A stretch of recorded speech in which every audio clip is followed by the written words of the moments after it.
ফিতে কেটে মশাল জ্বালিয়ে ও নীল সাদা বেলুন উড়িয়ে এবং প্রদীপ প্রজ্বলনের মধ্য দিয়ে পশ্চিমবঙ্গ সরকারের জনশিক্ষা প্রসার ও গ্রন্থাগার পরিষেবা অধিকার এবং মালদা জেলা স্থানীয় গ্রন্থাগার কর্তৃপক্ষের উদ্যোগে মালদা জেলা বইমেলা ও প্রদর্শনীর উদ্বোধন করা হলো মালদা কলেজ মাঠে।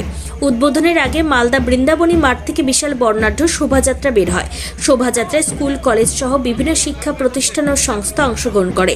সেই শোভাযাত্রা সারা শহর পরিক্রমা করার পর মালদা কলেজ মাঠে বইমেলার প্রবেশদ্বার ফিতে কেটে উদ্বোধন করা হয়। তারপর বইমেলা প্রাঙ্গণে মশাল জ্বালিয়ে বেলুন উড়িয়ে মেলার শুভারম্ভ করা হয়। মেলার উদ্বোধন করেন বিশিষ্ট কবি ও সাহিত্যিক বিনায়ক বন্দ্যোপাধ্যায়। সঙ্গে ছিলেন গ্রন্থাগার মন্ত্রী সিদ্দিকুল্লাহ চৌধুরী, সাবিরা ইয়াসমিন, তাজমুল হোসেন, জেলা শাসক নিতিন সিংহানিয়া, দুই বঙ্গরত্ন রাধা গোবিন্দ ঘোষ ও ডক্টর দেবাশিস সরকার, ইংরেজবাজার পৌরসভার পৌরপ্রধান কৃষ্ণেন্দু নারায়ণ চৌধুরী সহ বিশিষ্ট অতিথিবর্গ।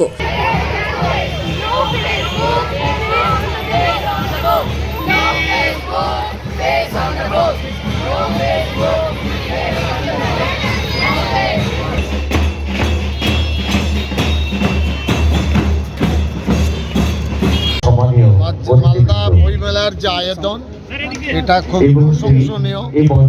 এইভাবে বর্ণাঢ্য মিছিল অন্যান্য জেলা করতে পারে।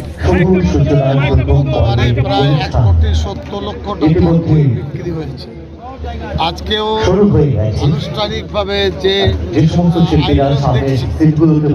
মালদা তার অতিথিকে ধরে রাখবে, আমাদের